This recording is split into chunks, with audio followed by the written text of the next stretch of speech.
всеки, който строи нова къща или пък реновира такава, или пък апартамент, стига винаги до момента с избора на кухня.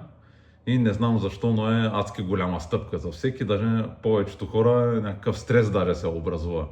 Тогава не, че и при нас беше много по-различно. Отначало имахме съвсем друга стратегия, после с времето се промени и сега в крайна сметка се спряхме на модулна кухня.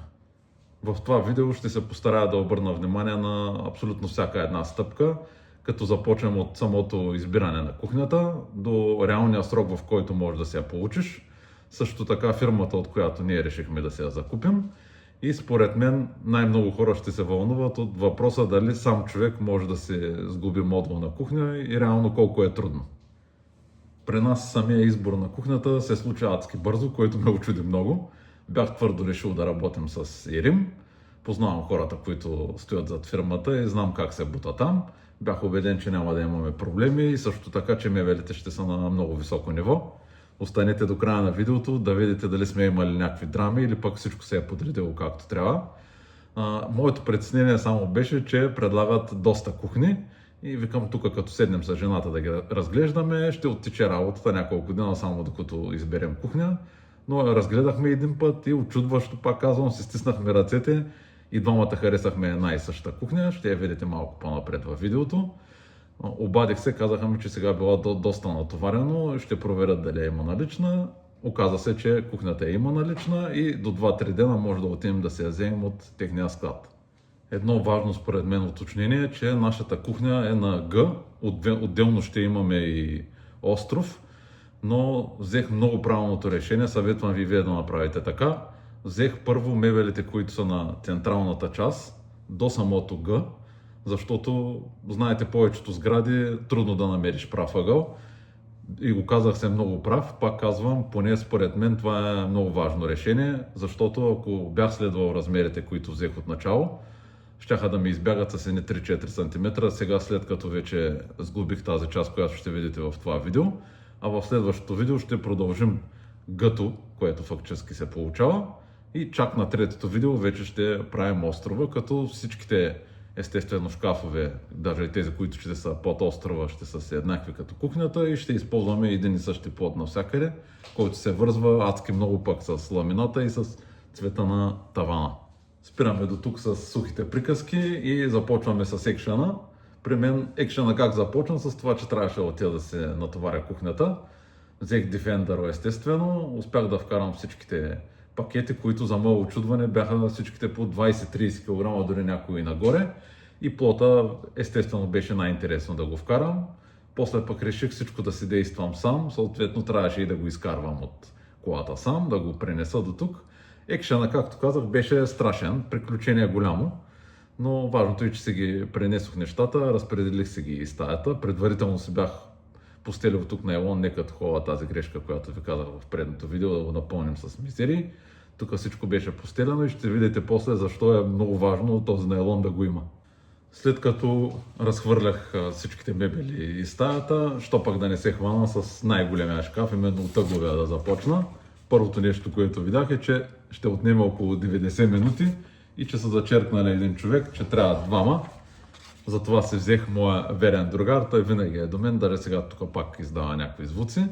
И двамата с него съответно почнахме да действаме.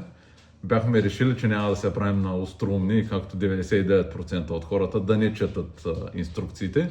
Исках поне за първия шкаф, колкото да мога да навляза в материята, да видя, да си припомня кое как се случва, понеже доста отдавна не съм сгавил мебели, не се занимавам изобщо с това.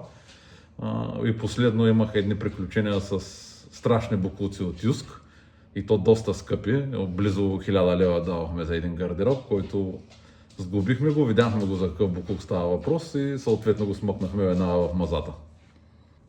Относно самия монтаж, ако следвате инструкциите стъпка по стъпка, няма да имате абсолютно никакъв проблем. Моя съвет е да не се пришпорват нещата и да не се бърза, особено при първия шкаф.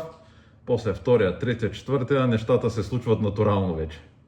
Реално всичко нужно за монтаж си идва в комплекта. Единствените инструменти, то супер базови, които ви трябват, е една рулетка, отверка, чукче и винтовер. Това е абсолютно всичко, което ще ви нужно и най-много мога да ви се наложи някой макетен нож, но внимавайте с него като отваряте пакетите, понеже почти всичко е пакетирано така, че лицевата част да е навътре, но белата винаги може да стане. Всеки един елемент от кухнята е на много високо ниво, като се започне от механизмите за плавно затваряне, които са включени в цената. После се премине през дръжките, също перфектно изработени и боядисани, вратичките е същото нещо, плота и той. Изобщо всичко, както казах, е на много високо ниво. Също така искам да кажа, че кухнята съм си я платил. Никой не ми е подарявал нищо или да съм поемал ангажимент да правя реклама на когото и да било. Просто последно време забелязвам, че някак сме станали, обръщаме повече внимание на негативното, когато имаме някакви кофти преживявания, държим да ги споделим с всички, но когато получим, както при нас сега в частност, кухнята, даден продукт, който отговаря най-накрая на изискванията ни и също така цената му е много нормална, тогава е някаква пълна тишина, никой нищо не казва. Не знам защо така се получава последно време. А и другото нещо, което искам да отбележа е, че никога няма да изляза да рекламирам даден продукт, само защото някой ми е предложил дадена сума. Има достатъчно такива хора, аз не съм от тях. Ако нещо ми допада, с кеф ще изляза и ще ви кажа, да, това нещо ми свърши работа, това ви го препоръчвам, това не ви го препоръчвам.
След като тази страна на гето вече е монтирана, тук си взех новите размери, които реално ще ни трябват и съответно имаме 1,36 м, което е перфектно да сложа 3 шкафа по 45 см. Хубавото на мивката е, че има доста такива дребни екстри, като това чудо тук, което е за изплакване на чаша под доста високо налягане. До него също е включено в комплекта, тук където може да сложиш препарата за измиване. Този големия смесител, който също може да се вади съответно така. Има се една тежест, която го връща. И тук съответно ти е управлението за големия смесител и за този, който водопад се нарича. Тук е този липсващия, който не са ни го пратили. Тук се монтира смесителя, който е за филтрирана вода. Ако изобщо ще се ползва такова нещо, Другото хубаво нещо на канала е, че си има ето тази кошничка. Не се занимаваш ти с тъпоти и да се чуеш как да извадиш мизериите от там, ако нещо е попаднало. То винаги попада някаква храна. Мивката е изработена от 3 мм неръждаема стомана с това модерно покритие.